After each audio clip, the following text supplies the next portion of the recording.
Halo teman-teman ATLM Indonesia. Kali ini kita membahas mengenai pemeriksaan total protein. Yang saat ini kita gunakan adalah kit merek Biosystem dengan rep 12510 kali 50. Ini adalah untuk otomatis, namun bisa diaplikasikan untuk manual. Nah, ini reagennya, wujud reagennya, kitnya merek Biosystem 50 ml dalam satu buah ini. Dan prosedur kerjanya seperti biasa, 1000 dengan 20 mikroliter, atau kita tipiskan 500 mikroliter dengan 10 mikroliter. Jadi 500 dengan 10 atau 1000 dengan 20. Nah, untuk praktikum ini kita siapkan dulu pertama mikropipet 10 mikroliter, kemudian mikropipet 500 mikroliter, lalu ada blue tip dan yellow tip.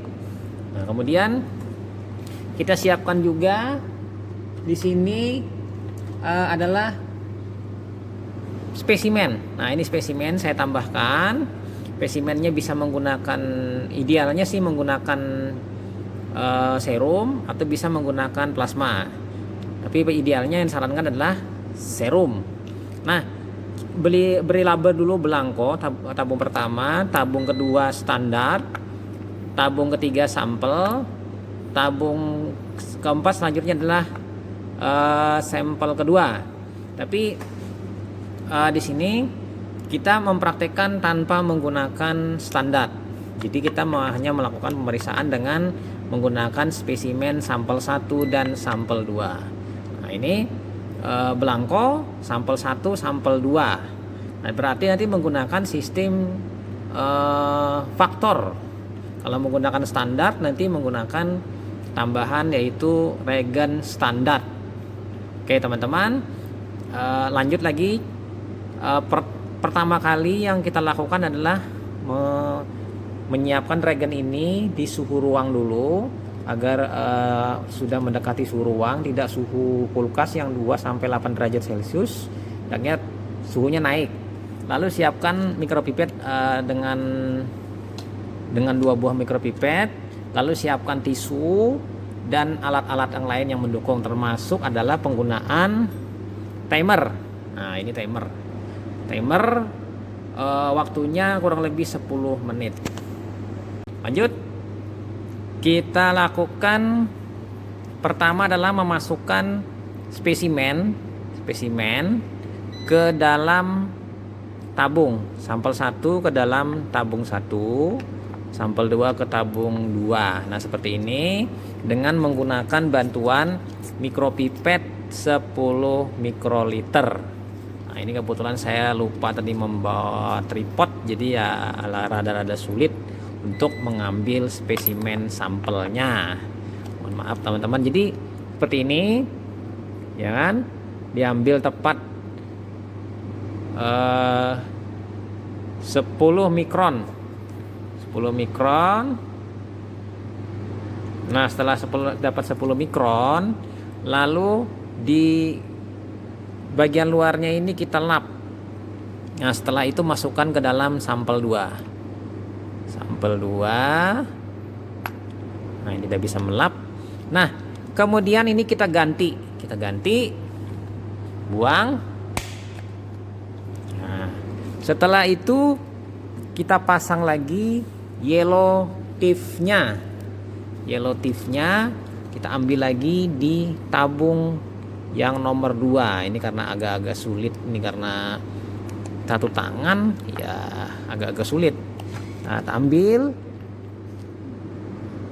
Nah, setelah dapat 10 mikron, masukkan ke dalam sini. Nah, masukkan ke dalam sini. Nah, setelah itu kita buang. Lalu reagen kita ambil sebanyak 1000 mikroliter. Reagen kita ambil sebanyak 500, bukan 1000, 500 mikroliter. Masukkan ke tabung 1, kemudian ambil lagi, masukkan ke tabung 2, ambil lagi, kan ke tabung 3. Nah, setelah itu lalu kita homogenkan. Ini belangko warnanya harus warna biru, ini warnanya biru keunguan, ini juga biru keunguan. Nah, ketiganya kita angkat lalu kita bandingkan di sini. Nah, ini warnanya 3 berbeda, ya kan? Nah, biru, ungu, ungu. Nah, setelah itu kita putar timernya kurang lebih 10 menit. Nah, 10 menit, ya kan? Regen yang tidak kita pakai tutup kembali.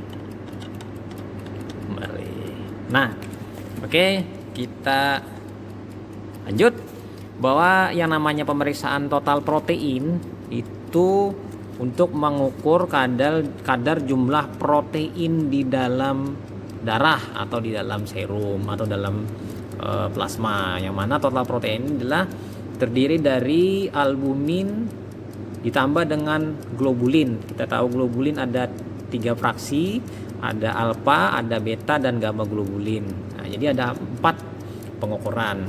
Nah, sementara kita nunggu 10 menit, kita berbicara. Nah, di sini total protein mengukurnya metode Biuret. Metode Biuret yang mana terjadi reaksi proses yang mana protein bereaksi dengan regen tembaga Cu membentuk kompleks yang berwarna ungu dan diukur pada panjang gelombang 546 nanometer. 54 nanometer pada fotometer. Nah, gitu teman-teman. Jadi total protein ini bisa dilakukan pengukurannya menggunakan alat manual atau menggunakan semi otomatis atau juga menggunakan full analyzer atau random access analyzer.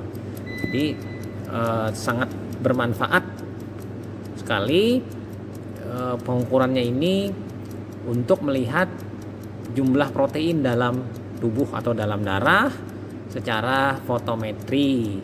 Ini biasanya terkait dengan organ yang mensintesis protein dalam tubuh, yaitu hepar sebagai organ yang mensintesis protein di dalam tubuh.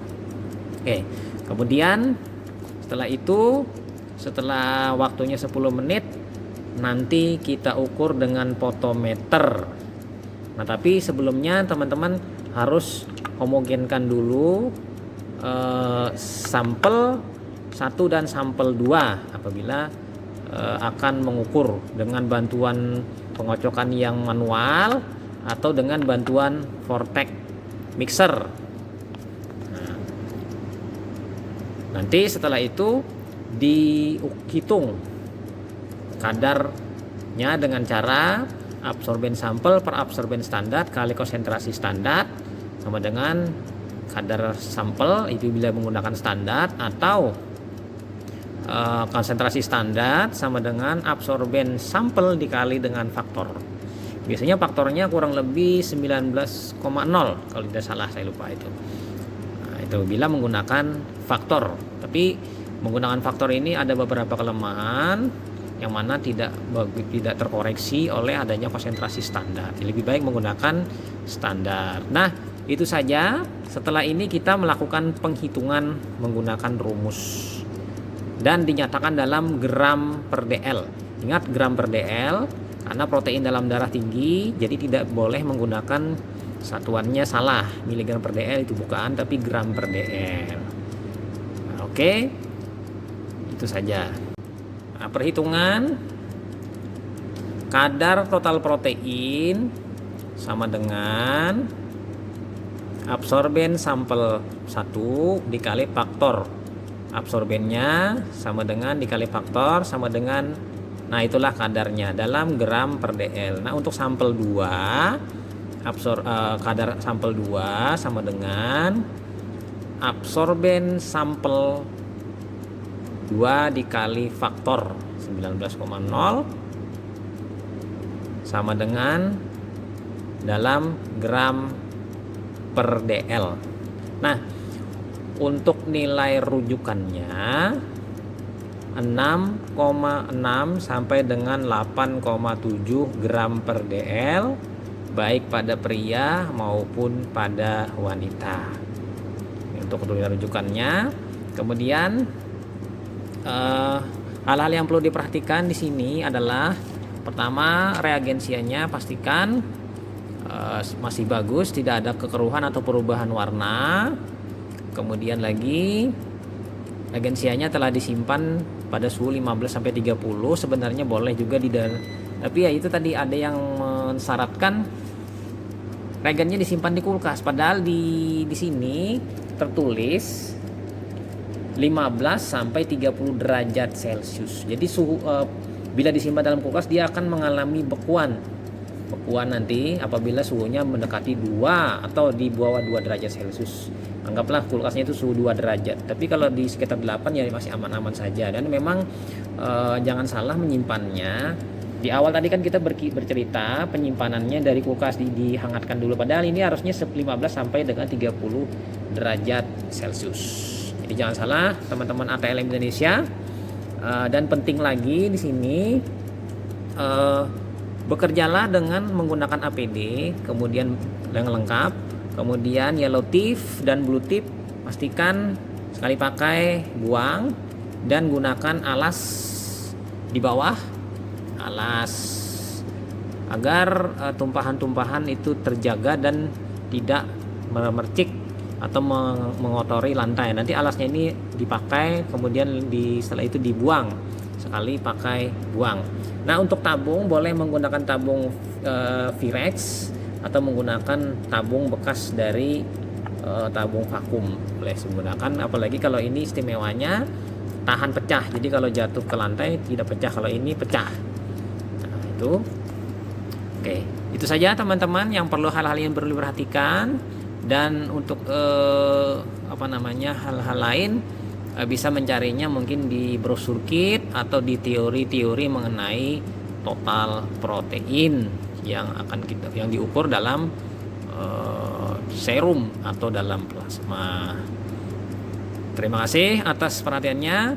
Jangan lupa subscribe ke channel ATLM Indonesia untuk mendukung channel ini.